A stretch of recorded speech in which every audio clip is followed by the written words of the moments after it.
নমস্কাৰ মই পল্লৱ কলিতা আমাৰ এডুকেশ্যন চেনেল ইউনিক সায়েন্স টিউটৰিয়েলৰ তোমালোকক সকলোকে স্বাগতম জনাইছো মই আজি হাই সেকেন্ডাৰী ফাৰ্ষ্ট ইয়াৰ ষ্ট্ৰাকচাৰ অফ এটম পাৰ্টটো ডিসকাশন কৰিছো আৰু আজি মোৰ টপিকটো হৈছে Bohr's model of the atom so আজি আমি Bohr's model of the atom পঢ়িম সো তাৰ আগতে আমি কিছুমান মডেল পঢ়িছিলো থমসন এটমিক মডেল পঢ়িছিলো ৰাদাৰফৰ্ড এটমিক মডেল পঢ়িছিলো সো ৰাদাৰফৰ্ড এটমিক মডেলে ক'লে যে কোনো এটা atom consist of positive charge particle আৰু এই পজিটিভ চাৰ্জ পাৰ্টিকল নিউক্লিয়াছ বুলি ক'লে আৰু এই নিউক্লিয়াছৰ সাৰাউণ্ডিঙত ইলেক্ট্ৰন বিলাক সাৰ্কুলাৰ পাথত ৰিভলভ হৈ থাকে বুলি কৈছিল কিন্তু লেটাৰ ম্যাক্সৱেল ডেসক্ৰিপশন কৰিলে কোনো এটা চাৰ্জ পাৰ্টিকল যদি তাৰ অপোজিট চাৰ্জ পাৰ্টিকলটোৰ চাৰিফালে যদি ৰিভলভ হৈ থাকে এই চাৰ্জ পাৰ্টিকলটোৱে কণ্টিনিউয়াছলি এনাৰ্জি লছ কৰে ইয়াত ইলেক্ট্ৰন এটা charge particle negative charge particle আৰু এই ইলেক্ট্ৰনটোৱে যেতিয়া পজিটিভ চাৰ্জ নিউক্লিয়াছৰ চাৰিফালে ঘূৰি থাকে এই ইলেক্ট্ৰনটোৱে কণ্টিনিউয়াছ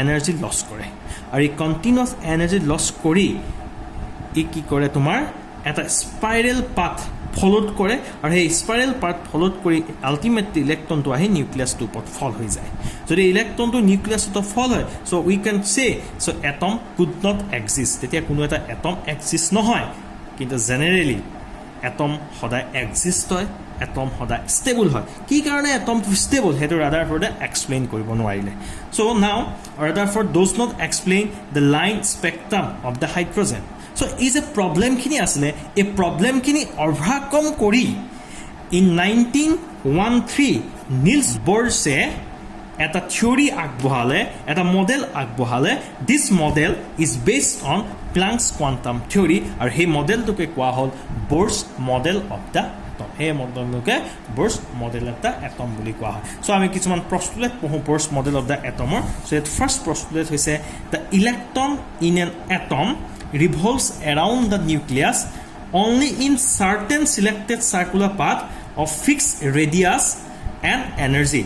So, আমাক ক'লে so electron বিলাক নিউক্লিয়াছৰ চাৰিওফালে এটা fixed circular pathত তোমাৰ কি হৈ থাকে revolve কৰি থাকে বুলি কৈছিলে আৰু এই this fixed circular pathটো কি আছে এটা তোমাৰ fixed radius আছে আৰু fixed energy আছে this fixed radius বা ফিক্সড এনাৰ্জি থকা এই সাৰ্কুলাৰ পাথটোকে কি বুলি ক'লে অৰবিটস বুলি ক'লে ষ্টেশনাৰী ষ্টেটস বুলি ক'লে অৰ এলাউড এনাৰ্জি ষ্টেটস বুলি ক'লে so now this is the nucleus so ইয়াত কি হৈছে আমি কিছুমান সাৰ্কুলাৰ পাথ দেখিছো this circular path it's called orbit or stationary state or allowed energy state আৰু এই প্ৰত্যেকটো সাৰ্কুলাৰ পাথটোৰ ফিক্সড এনাৰ্জি আছে আৰু কি আছে ফিক্সড ৰেডিয়াছ আছে so electron may be resides in this circular path, also resides in this circular path, also resides in this circular path, and so on.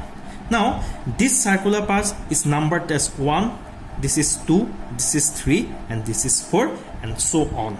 Now, this n is equal to 1 circular path is designated as K, this one is L, this one is M, and this one is N, so on. The numbers of n is equal to 1, 2, 3, 4, this numbers is called principal quantum number. Ami ekhini principal quantum number kak koy ami pisot pohim koy. Now this orbit, this is called orbit.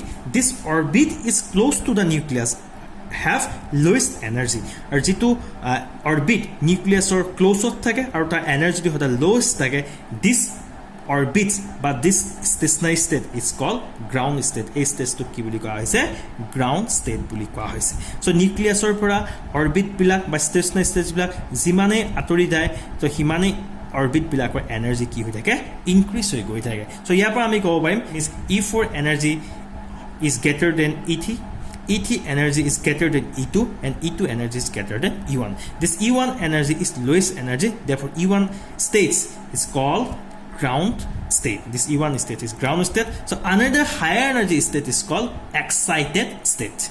So now this is the first excited state, the second excited state, this is the third excited state. যেতিয়ালৈকে ইলেক্ট্ৰনটোৱে কোনো সোৰ্সৰ পৰা energy absorb নকৰে বা ইলেক্ট্ৰনটোৱে যেতিয়ালৈকে energy loss নকৰে তেতিয়া ইলেক্ট্ৰনটো কি হয় সদায় এটা পাৰ্টিকুলাৰ অৰবিটত থাকিব আৰু that means so in a particular orbitot electrons energy hoday ki thake constant thake this is the second postulate so ami second postulate to ami kobo paro so electrons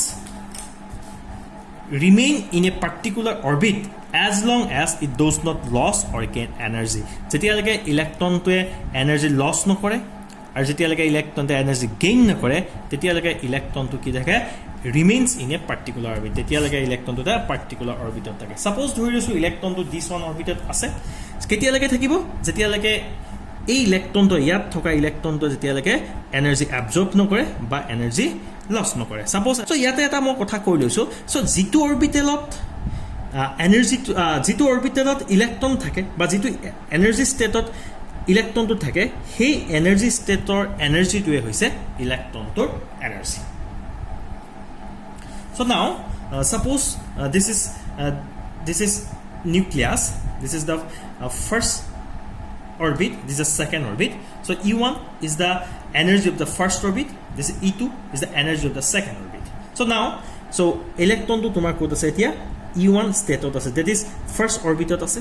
So etia electron to ki koy move koribo ketia jump koribo so lower energy state to higher energy state jeta electron to ki hoba ta sufficient amount of energy absorb koribo. This absorbed energy is equal to ki hoise tomar E2 minus C1. That means this absorbed energy is always equal to the difference of energy between the two states. Again, so electron suppose higher energy state ot ase or higher energy state to say E2 and this is lower energy state, this is E1. Hoday monot rakhiba E2 is greater than ki hobo se E1 hoise. So now a electron to ki hoise it can jump from higher energy state to lower energy state. So electron to higher energy to lower energy state jump hobo paribo. So that means that electron to higher energy state or lower energy state jump maibo. So this electron emit so sufficient amount of energy. So this emitted energy is also equal to the energy difference between the two states. So ami yapa ki gom palo so absorbed energy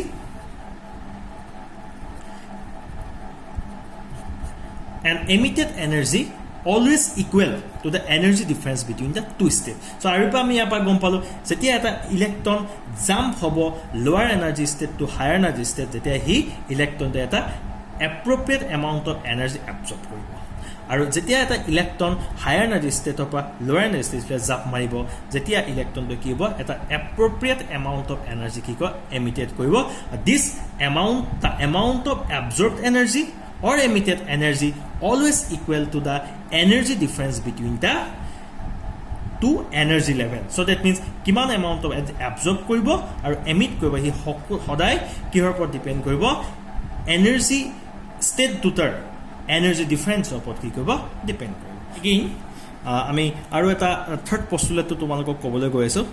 This is nucleus, this is first orbit the energy E1, this is second orbit the energy E2, this is third orbit the energy E3 and this is the fourth orbit the energy E4. Now suppose electron to is lower energy state ot ase jete electron to কোনো source পৰা jete energy absorb কৰিব this energy the electron jump from this lower energy state to say higher energy state such E1 is E2 is E1 পৰা E2 state the electron to কি কৈছে jump মাৰিছে. Now electron is resized in E2 state. Now this is the excited state, this is ground state, this is lower energy state, this is E1 is the lower energy state, this is called ground state. Now so E1 is and E2 is the higher energy state. Now it is called excited state. It's excited state. Now this electron is in excited state. Now this electron is unstable. How the excited state of electron unstable thake this electron is dumps back to the ground state. A electron to our ground state ঘুরি আহিব পাৰে.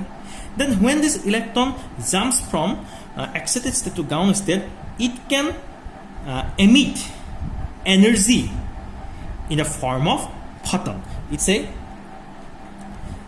in the form of photon.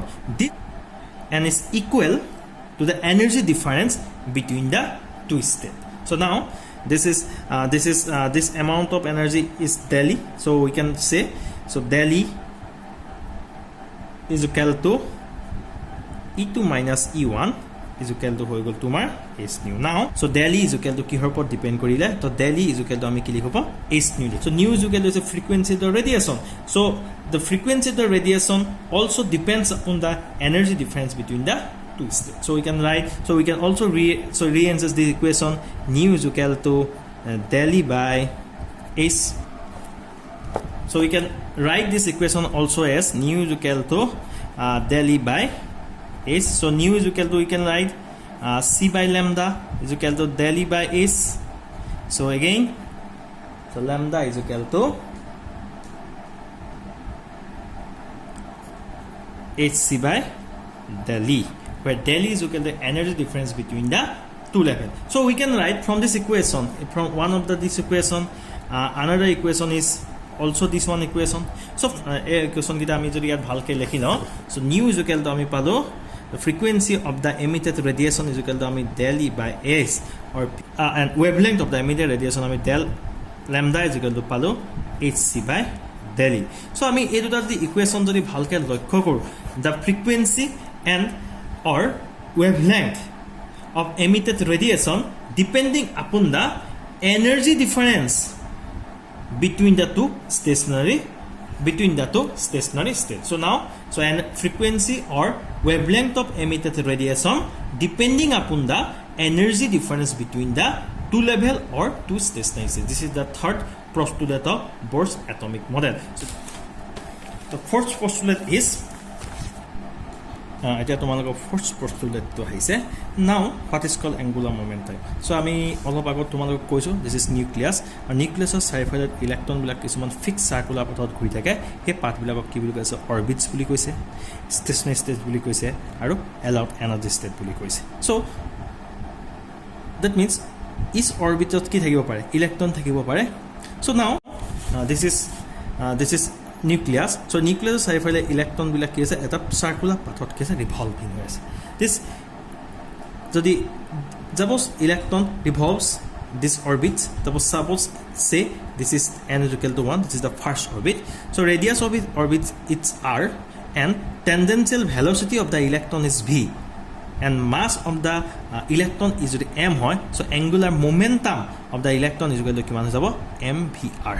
So now, so electron to a orbit to tetiahe ghuribo jetia the angular momentum of this electron is a integral multiple of h by twice pi. So now, so mvr is equal to n into h by twice pi. So n is equal to 1, 2, 3, where n is equal to 1 hobo, jetia n is equal to 1 hobo. So tetia a orbit tour jitu electron ase he electron to angular momentum hobo tomar h by twice pi. When n, so আমি ইয়াত দেখিছো with the value যেতিয়া n ৰ value বিলাক change হৈ গৈছে আৰু h আৰু pi হয় কনস্ট্যান্ট হয়, আৰু with the changing the value of n তেতিয়া angular momentum of the electron কি হৈ গৈছে? চেঞ্জ হৈ গৈ আছে. তো আমাৰ চেণ্টাৰটো চাই থকা গলে তোমালোক ধন্যবাদ থাকিল. ইয়াত যদি কিবা বুজি পোৱা নাই আমাক কমেন্ট বক্সত কমেন্ট কৰিবা. ধন্যবাদ.